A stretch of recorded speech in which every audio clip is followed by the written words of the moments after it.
Hello YouTube, Tony Walker here, and got a video for you. It's been quite a while since I've uploaded a video. I was looking at my YouTube stats page yesterday, and just, for a few years there, it was a new video ever so often, pretty regularly, and, just things happen, whatever. So I was trying to think, what can I make a video of? I haven't really purchased much as far as reviews go. But I do have a couple of things that I've been wanting to make a video of anyway, and so thought I'd take this morning to do it. And what we have here is a Bible. It is a local church Bible Publishers number 151. So LCBP 151 Bible. I didn't purchase this Bible from local church. I actually got it in a trade. There was a New Testament that I had. Excuse me. And there was someone online who had this Bible, and so I had one I wasn't using, and he had this, and I asked him if he would be willing to trade me for it, and he said yeah, and so I completed it with him. He has done a little bit of upgrading to this Bible, so if that's something that interests you, I can get you his name, and he may, I don't know, but he may would be willing to take on more work. I'm not sure exactly. But what he did is he took an LCBP 151 Bible, and he made two upgrades to it. The first thing he did is he put a very nice ribbon on it. It had a purple ribbon on it, and I asked him if he would change it to a blue ribbon.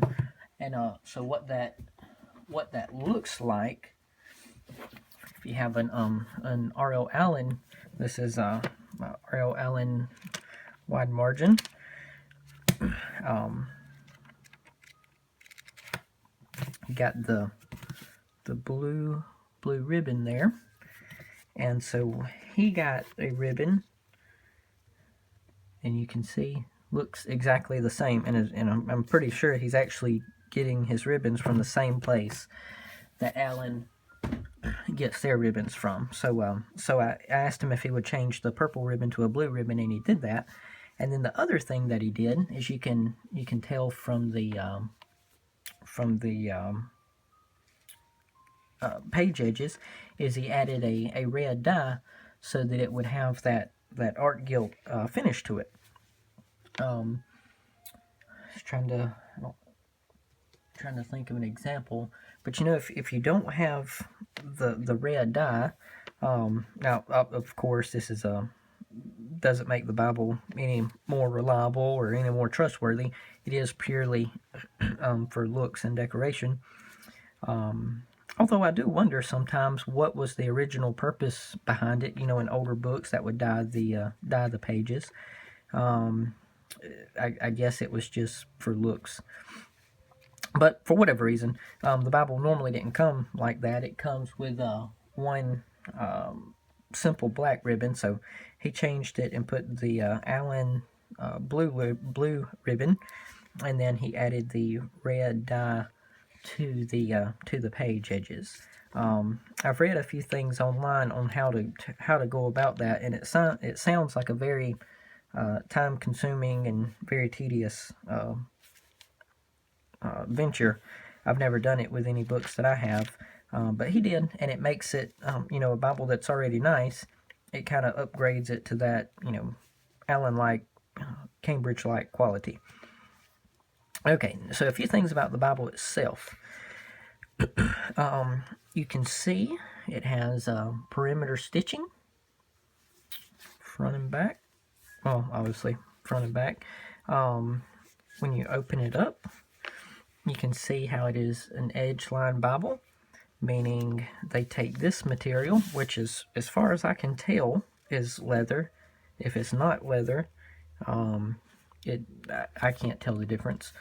So they take the outer piece of leather.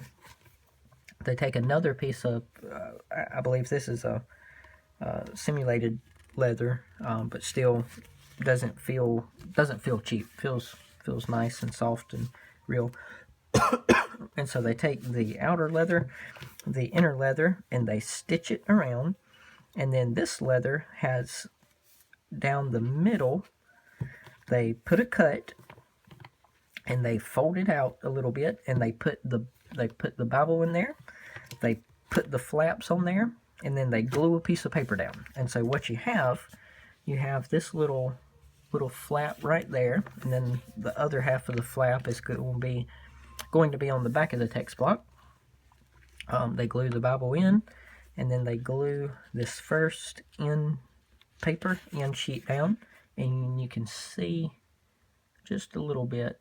That'll give you an idea how it's constructed. So what that means is you've got a Bible that's, unless you just, greatly abuse it, is never going to fall apart.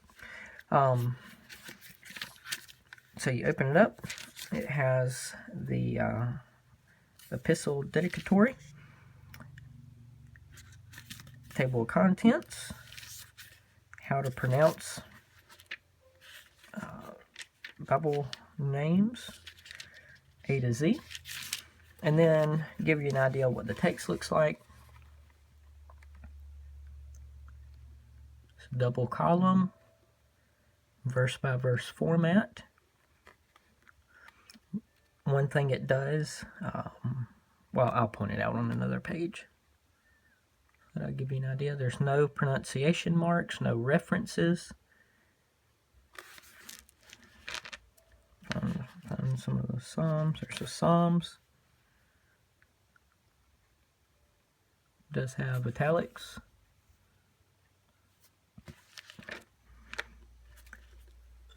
Excuse me. And from what I can tell, I haven't compared others, but it seems like the places where not originally, 2,000 years ago, but back when the Bible was translated into English, sometimes they would put paragraph marks to let you know that a new section or new part of the narrative was going on. And while this does not have paragraph marks itself, what they do is they will capitalize the end. Now, a lot of times, normally, they'll do that at the start of every chapter. The first word of every chapter in many Bibles is normally capitalized. Just the way they do it, at least. I don't know if that's around the world English, but American English will do that sometimes. But if you look, say, for example, here in Luke 5, you've got "and" capitalized, which you would normally expect. And then in verse 12, you also have that word in verse 12 capitalized, and then again in verse 16, 18, 27, 33, 36. So the way, from what I can tell, the way they're designating a new paragraph is they capitalize the entire first word of the paragraph. So just something I noticed when I was using it. And then you get to the back. What does it have in the back as far as study helps? Nothing. A few blank pages. And Revelation 22 ends on page 957. So hopefully that'll be beneficial to you. You can see the stamping. One thing that I wish local church would do with this Bible, and the person who added the ribbon and changed added the art die, this isn't a reflection on him. This is the way the Bible came to him from local church. Most of their Bibles that I've seen from local church have the lettering on the spine is more of a if you look at a Cambridge Bible, now I don't know what the exact font is, but think of the difference between Arial and Times New Roman. One of them is going to look a little fancier. I'm not a art type person. I don't know what the exact word is for these little marks, instead of just a typical for L, instead of L requiring, if we were writing two strokes down and over, here you've got the down and the over and a slight up and a slight back and the little decoration on the top. You know what I'm trying to say. The one thing I think would make this Bible look a little nicer, and I know they have the they have the stamps and the letters or hot stamp or whatever they use at local church. So I don't know if this Bible is made by somebody else and local church just gets a hold of them. I really don't know. But the one minor complaint, and American problems, we've got tons of Bibles and we're talking about the letters on the spine, but it would appear a little bit nicer if they had used a different style on the spine as far as the lettering goes. But if you're looking for a small portable King James Bible, sometimes you can find small New Testaments to fit in your pocket, but a lot of times it's hard to find an entire Bible, and especially one that has the same qualities that you would expect from a fine Bible maker, such as Allen or Cambridge or Scholar or somebody like that. Perimeter stitching, edge line instead of paste down. This one, because the person who sent it to me changed it, has the Allan-like ribbon, a little nicer ribbon, and then the art-gilt red page edges that has that very nice appearance.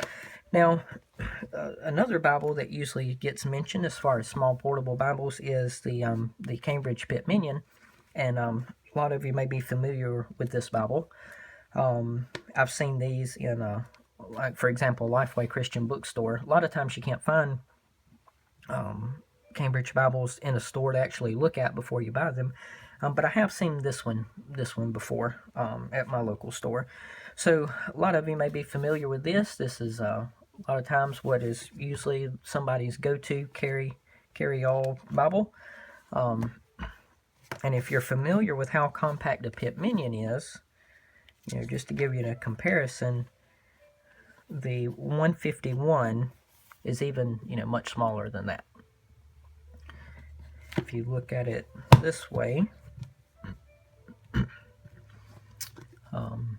see much smaller left to right. As far as thickness goes, the 151 is slightly thicker, but not even enough to really notice.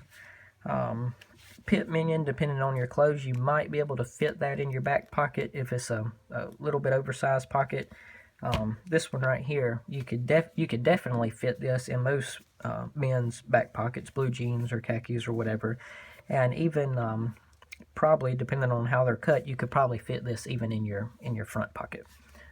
Here is my wallet. Just to give you an example, it's only slightly bigger than the wallet, and maybe about twice the thickness of the wallet. So you could definitely put that in your back pocket and carry it around. So that's a few things about the local church Bible Publishers 151. If you do buy this from local church,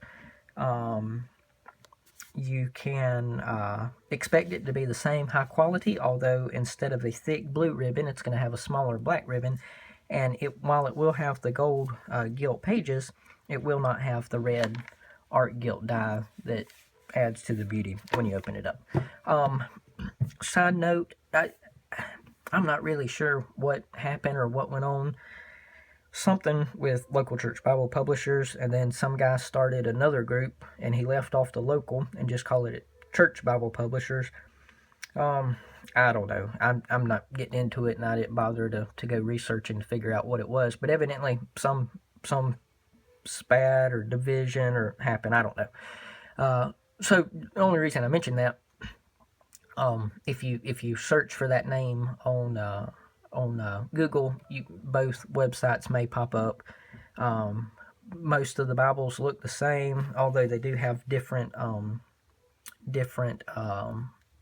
way of doing their name on the bottom. But as far as the Bibles go, they look the same. They appear to be made the same, and I think there's probably some reasons behind that. So you may be able to find, I haven't looked, but if you go to Church Bible Publishers, they may carry this exact same Bible. And if you go to local church Bible publishers, as far as I know, it's still listed. It may still be listed there. But if you don't see it at one, you may see it at the other. All right, I guess that's all there is to that one. Take care. Have a good day. Check out the other Bible review videos as well as the other things. Don't really get into the EDC knife and flashlight thing anymore. I've pretty much got one flashlight and one knife that I use.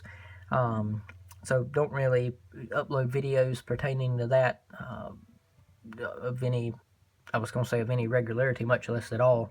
It's been a while since I've done anything with that. But the videos are still there if they would maybe help answer any questions or any reviews you may want to take note of. Check out the website, preachertony.com. There you'll see sermons and various things. A few poems, a few writings, a few little things you can check out.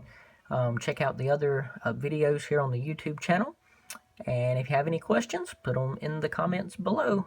They won't show up automatically. After a few things went on a while back, now I have it filtered. Not necessarily for the Bible videos, but the other things back when I was doing the EDC stuff. The knife and flashlight and pen and Maxpedition bags and all those type of things. People seem to not mind the reviews, but when I started mentioning anything about the Lord, people didn't like that. There was one fountain pen video especially where the guy said he liked the fountain pen, but he didn't, how did he put it? He didn't want religion shoved down his throat, something along those lines. And all I did was, if I remember right, I think I wrote John 3:16 with the ink pen, with the fountain pen, to give an idea of what the writing would look like.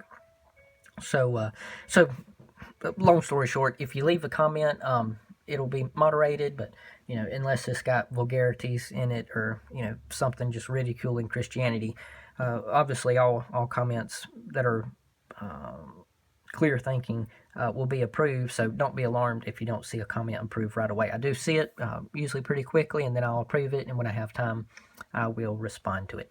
Take care. Have a good day.